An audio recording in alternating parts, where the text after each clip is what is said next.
So what are 5 things that you could teach a 10-year-old to help prepare him to get a Division I baseball scholarship? I know it sounds crazy, but it's really not crazy at all. It's coming up in this video.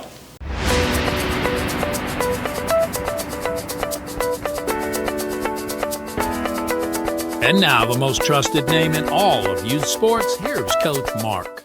Hey there, Coach Mark. Thanks for stopping by. So, 5 things that you could teach your 10-year-old that would help prepare him for Division I baseball. I know it sounds kind of far-fetched, but it's not at all. So, before I get into the 5, let me lay the foundation here.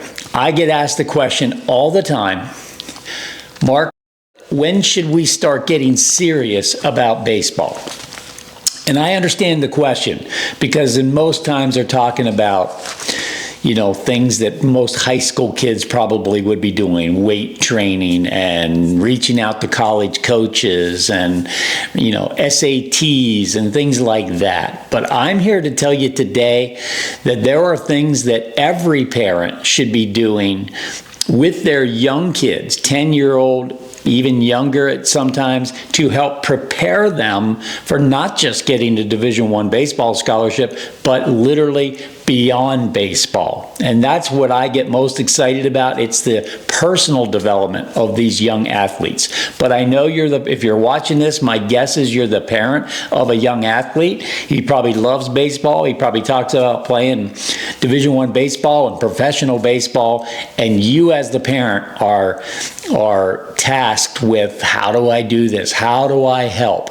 And that's why I love sharing these videos, because I have a real heart for young parents trying to help their kids reach their dreams and their goals. So let's talk about 5 things that you could be doing right now with your young player. The first thing is, and I know let me disclaimer, some of these are bordering on overstepping my bounds. I'm really not trying to tell you how to parent your child, but I will tell you that 20 years of doing this, working with hundreds, actually thousands of parents, thousands of kids, these are the things that I've seen in the players that I've helped and that moved on to the next level. Okay, so here's number 1, respect. You can teach 10 years olds how to respect themselves, how to respect their parents, how to respect their teammates, how to respect their coaches, because I promise you, if you teach that early on, then it becomes easier and easier and easier for these college coaches to love a kid that they see this respect all the time. Unfortunately, we do see a lot of disrespect. And I'm not here to knock the Little League World Series, but it's kind of on full display there, where you see these kids disrespecting their coaches, disrespecting their parents at times, because they're allowed to. And so as a parent, I would tell you, do not allow any disrespect from your son. When I ever sensed any disrespect from my kids, which fortunately I didn't get a lot of that, they had privileges taken from them. Okay, so that's number 1. Here's the next one. Goal setting. Wow, what an awesome life skill to teach a 10-year-old about getting something, okay? There's a big difference between a dream and a goal. And I can remember when my son was 12 and he said, Dad, I want to play in the SEC. And one of the first things I said to him was, that's awesome. Now you're going to get to learn the difference between a dream, which is what you want, and a goal, which is how you get what you want. So if you can help your young athlete learn the difference early of a dream and a goal, and start putting timelines on it, writing them down, having an action plan, making adjustments along the way. This is the art of goal setting, and this is how successful people and players get what they want. Okay, so that would be number 2. Number 3 is a work ethic. Helping kids understand that it takes hard work to get what you want is another life skill. A lot of people fall into this trap early in life that they think everything that they want comes easy. So, making things a little more difficult. I'm not here to open this can of worms, but the college coaches in today's world, they struggle with kids that are entitled. They struggle with kids that are soft, weak, and don't have a strong work ethic. I mean, they have the talent, but those things, the work ethic, that's a big deal. So if you can, I grew up, I'm 62 years old. I grew up with chores, okay? I had to do chores. And I'm sure if you're watching this, you probably did too. But a lot of kids today, I ask the question, what are your chores? Sometimes they look at me like I'm nuts. They've never even heard of the word. A chore, what do you mean? That means, what you do to contribute to the family. What are your responsibilities? So work ethic is a big deal. Number 4, academics. I mean, teaching these kids that baseball's not going to last forever, that you as a 10-year-old should be striving to get really, really good grades in school, to have back to the work ethic, the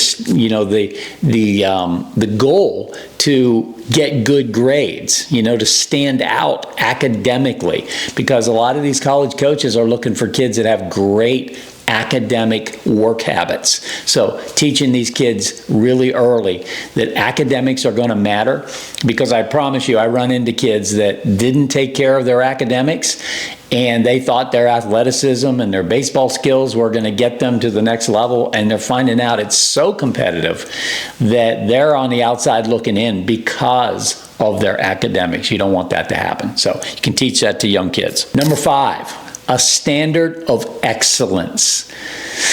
Boy, Zig Ziglar, a motivational speaker, he talks a lot about standard of excellence, and he labeled 2 different groups of people. One he called wandering generalities, and the other one he called meaningful specifics. Now you can imagine the wandering generalities, the people that are not paying attention to the details, are not as successful in anything as the meaningful specifics, the people that everything matters. And I throw standard of excellence. When I watch kids, I'm watching for things like that. Their standard of excellence. Now you can take it too far. You can become such a perfectionist that you drive yourself and everybody else nuts around you. I'm not talking about that. I'm just talking about having a high standard of excellence. I'll give you a funny example. When my kids were growing up, just one day I somehow came up with this term, hired or fired. And so my kids had chores. They had duties around the house, cutting the grass, picking up trash, all kinds of stuff. And I used to give them jobs, and I would say hired or fired. And what that meant was, you're going to do the job, and then I am going to come back and I'm going to tell you in the real world if you would get hired again to do this job, or you would get fired from doing this job. Now, it's a standing joke that my kids both say that I fired them all the time. I don't think that's true. But I do remember a lot of times trying to help them understand their standard of excellence just wasn't cutting it. They would cut the grass and miss an entire section of the lawn.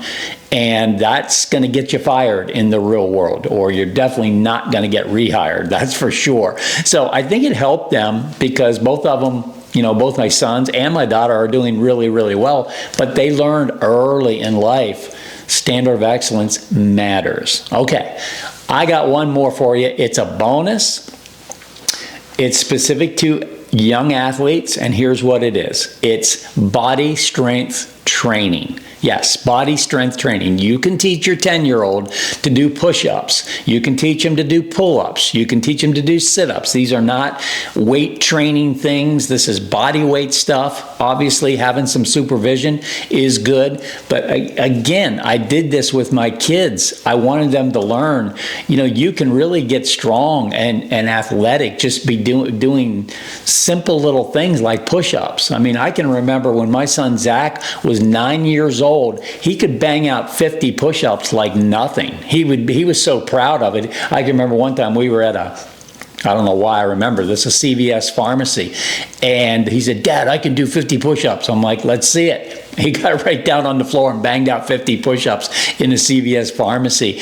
It was a great thing for him to build his confidence. It was a great thing for goal setting. It was a great thing for his strength. And so, because at some point your son is going to need to be bigger, faster, stronger than most kids to get on to the next level. I promise you, if you've been building some muscle, even as a 10-year-old, or strength, I should say, they're not really putting on muscle, but just building strength and flexibility and coordination and balance, all that with these body weight exercises, it goes a long way, and they take pride in it. So I hope you can incorporate these 6 things with your young athlete, and I promise you, down the road, it's going to come here in a blink of an eye, but down the road, all of these things are going to make your son more appealing to college coaches than what I would call the wandering generalities, the average mediocre players out there. Your son's going to rise above all of them. He's going to get the spot. Okay? Bye for now.